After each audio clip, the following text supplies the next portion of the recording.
안녕하세요. 오늘은 갱년기 호르몬 치료, MHT라고 하죠. 보내주신 자료들 보면서 이 MHT에 대해서 좀 깊이 파헤쳐보는 시간을 갖겠습니다. 네, 사실 갱년기 증상들, 정말 힘들 때 많잖아요. 갑자기 확 더워지는 안면 홍조나 또 밤에 식은땀 흘려서 깨고, 감정 기복도 심해지고요. 네, 맞아요. 일상생활이 어려울 정도죠? 그래서 이제 호르몬 치료를 생각하게 되는데, 이게 효과는 어떨까? 또 혹시 위험한 건 아닐까? 걱정이 많이 되실 거예요. 그렇죠. 궁금한 점이 많으실 겁니다. 오늘 그래서 이 MHT의 장점 그리고 또 단점은 뭔지 명확하게 한번 짚어보겠습니다. 네, 좋습니다. MHT는 기본적으로는 폐경 때문에 몸에서 줄어든 여성 호르몬, 주로 에스트로겐인데요. 이걸 외부에서 보충해주는 치료법이라고 보시면 됩니다. 보충해주는 거군요. 네, 근데 이제 종류가 좀 있어요. 자궁절제술을 받으신 분들은 에스트로겐만 쓰기도 하고요. 근데 대부분 자궁이 있으신 여성분들은 에스트로겐이랑 프로게스토겐을 같이 쓰는 병용요법을 받으시죠. 같이 쓰는 거요? 네. 왜 그렇죠? 그게 에스트로겐만 계속 쓰면 자궁 내막이 좀 두꺼워질 위험이 있거든요. 그래서 프로게스토겐이 그걸 막아주는 역할을 해요. 안전을 위해서죠. 아하, 그렇군요. 네. 그리고 먹는 약만 있는 게 아니라 피부에 붙이는 패치나 또 바르는 겔 같은 것도 있고요. 형태가 다양합니다. 그렇군요. 사실 자료 보면서 제일 와닿았던 건 이게 단순히 증상 한두 개 없애는 걸 넘어서 전반적인 삶의 질 자체를 좀 끌어올려 줄 수 있겠다. 이런 점이었어요. 맞습니다. 그게 핵심이죠. 특히 밤낮 가리지 않고 확 달아오르는 열감이랑 식은땀, 혈관 운동 증상이라고 하던데 네, 혈관 운동 증상. 이것만 좀 잡혀도 살 것 같다고들 하시잖아요. 그럼요. 그게 MHT의 가장 확실하고 어떻게 보면 제일 강력한 효과 중 하나예요. 밤에 그것 때문에 잠 못 주무시는 분들 정말 많거든요. 정말요? 네. 그러니까 이게 줄면 당연히 밤에 잠도 푹 자게 되고 그럼 다음날 컨디션도 좋아지죠. 그리고 이게 또 기분 변화에도 영향을 줘요. 우울감이나 불안감, 막 예민해지는 거 있잖아요. 그런 것도 좀 가라앉고요. 잠을 잘 자니까 확실히 기분에도 영향이 있겠네요. 그렇죠. 그리고 또 하나 중요한 게 뼈 건강입니다. 이게 폐경 후에 에스트로겐이 확 줄면 골밀도가 같이 떨어지거든요. 네, 골다공증 걱정 많이 하시죠. 맞아요. 그래서 골다공증 위험이 높아지는데 MHT가 이걸 막아주고 심지어 골절 위험까지 낮춰준다는 연구 결과들이 꽤 많습니다. 골절 위험까지요? 네. 특히 이제 폐경 시작하고 한 10년 이내 또는 60세 미만일 때 시작하면 그 효과가 더 좋다고 알려져 있어요. 타이밍이 좀 중요하죠. 그렇군요. 시작 시점도 중요하네요. 뼈 건강 말고 또 다른 장점은 없을까요? 자료에 보니까 비뇨생식기 쪽 문제 개선 효과 얘기도 있던데요. 네, 그것도 상당히 중요한 부분입니다. 많은 분들이 좀 불편해하시는 건데 예를 들어 질 건조감이라든지 아니면 성교통, 또 방광염 같은 비뇨기 감염이 자꾸 재발하는 경우요. 네네. 이런 것들이 사실 에스트로겐 부족 때문에 생기는 경우가 많거든요. 조직이 좀 위축돼서요. MHT가 이런 불편함을 줄여주니까 어떻게 보면 여성으로서의 자신감 회복에도 좀 긍정적인 영향을 줄 수 있다고 봐요. 그렇겠네요. 수면, 기분, 신체적인 불편함까지 전반적으로 다 좋아지는 거군요. 네, 전반적인 삶의 질 개선 효과가 분명히 있는 거죠. 이렇게 들어보면 정말 좋은 점이 많은 것 같은데 근데도 많은 분들이 선뜻 시작을 못 하시는 이유 역시 부작용이나 위험성 때문일 텐데요. 그렇죠. 아무래도 걱정이 되시겠죠. 특히 암 얘기 나오면 덜컥 겁부터 나는 게 사실이거든요. 유방암 위험 같은 거요. 네, 그 부분에 대한 우려가 제일 크신 것 같아요.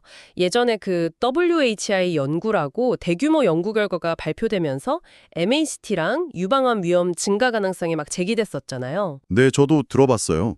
그 연구 때문에 MHT 인식이 좀 안 좋아진 것 같기도 하고요. 맞아요. 좀 그런 측면이 있죠. 근데 이제 그 연구 결과도 자세히 들여다볼 필요가 있어요. 그 연구는 좀 특정 집단을 대상으로 했었고 또 그때 사용했던 호르몬 종류나 용량 같은 게 지금 쓰는 거랑은 좀 차이가 있거든요. 지금이랑은 다르군요. 네. 그래서 최근 분석들을 보면요. 에스트로겐이랑 프로게스토겐 같이 쓰는 병용 요법을 5년 이상 좀 길게 썼을 때 유방암 위험이 정말 약간 증가할 수는 있다. 이 정도로 보고 있어요. 약간이요. 어느 정도 수준인가요? 그 증가하는 정도가 우리가 흔히 아는 다른 위험 요인들 있잖아요. 예를 들면 비만이라든지 술을 너무 많이 마신다든지 하는 것보다 높지 않다는 게 요즘 중론이고요. 그리고 중요한 건 치료를 중단하면 그 위험도 다시 감소한다는 거예요. 아, 중간하면 다시 내려가는군요. 네. 그리고 아까 말씀드렸지만 자궁이 있는 분이 에스트로겐만 혼자 쓰는 건 절대 안 됩니다. 그건 자궁 내막암 위험을 높이기 때문에 반드시 프로게스토겐을 같이 써야 하고요. 네, 그건 꼭 기억해야겠네요. 그러면 암 말고 혹시 다른 위험 요인은 없을까요? 혈전 얘기도 좀 본 것 같은데요. 네, 혈전 위험 맞아요. 먹는 호르몬제, 그러니까 경구형 약의 경우에 아주 드물지만 혈전, 피떡이라고 하죠. 이게 생길 위험을 약간 높일 수 있다는 보고가 있긴 합니다. 약간요? 네. 그래서 특히 원래 좀 혈전 위험이 높으신 분들, 예를 들어 고령이시거나 비만이거나 담배 피우시거나 하는 분들은 좀 더 주의가 필요하죠. 그럼 좀 위험한 거 아닌가요? 근데 여기서 또 재미있는 점이 있어요. 피부로 흡수시키는 타입 있잖아요. 패치나 겔 같은 거. 네네. 이런 건 간을 직접 거치지 않아서 그런지 이런 혈전 위험이 거의 없거나 현저히 낮아요. 아, 정말요? 붙이거나 바르는 건 괜찮군요? 네, 상대적으로 훨씬 안전하다고 보고 있습니다. 그래서 개인의 어떤 건강 상태나 위험 요인에 따라서 약의 제형을 선택하는 것도 굉장히 중요해요. 그렇군요. 제형 선택도 중요하네요. 네, 물론 치료 초기에 유방이 좀 아프다거나 두통이 있다거나 배가 좀 더부룩하다거나 아니면 예상치 못한 질출혈이 약간 있을 수는 있어요. 근데 대부분은 시간이 좀 지나거나 아니면 의사 선생님이랑 상의해서 약 용량을 조절하면 좋아지거든요. 아, 조절하면 되는군요. 네. 근데 만약 계속 불편하면 당연히 상담을 받아야 하고요. 그리고 아주 중요한 건데 이전에 유방암이나 자궁내막암 앓으셨거나 혈전증이 있었거나 심각한 간질환 같은 게 있으시면은 MHT는 받으시면 안 됩니다. 금기예요. 그래서 시작 전에 검사는 필수고요. 네, 알겠습니다.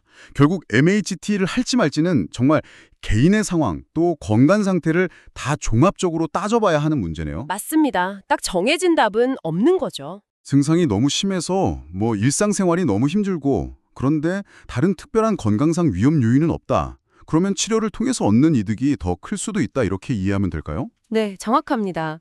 특히 아까 말씀드린 것처럼 폐경 시작하고 얼마 안 됐을 때, 그러니까 10년 이내 60세 미만일 때 시작하면 부작용 위험은 상대적으로 적고 건강상 이점은 더 크다고 알려져 있으니까요. 그렇군요. 타이밍이 중요하네요. 다시 한번. 네, 그래서 가장 중요한 건 그냥 막연하게 두려워하거나 주변 사람들 말에 그냥 휘둘리지 않는 거예요.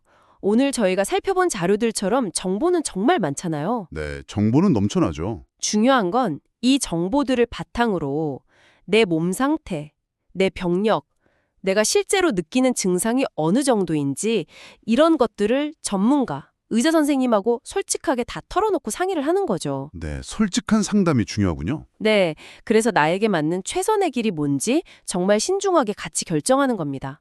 자, 그렇다면 이 정보들을 다 듣고 계신 당신에게 최선의 선택은 과연 무엇일까요?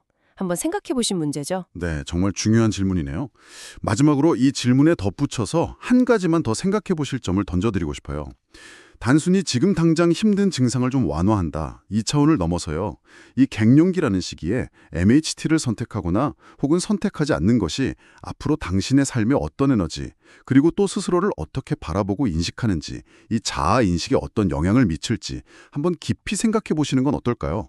이것까지 고려해서 최종 결정을 내리시면 더 좋지 않을까 싶습니다.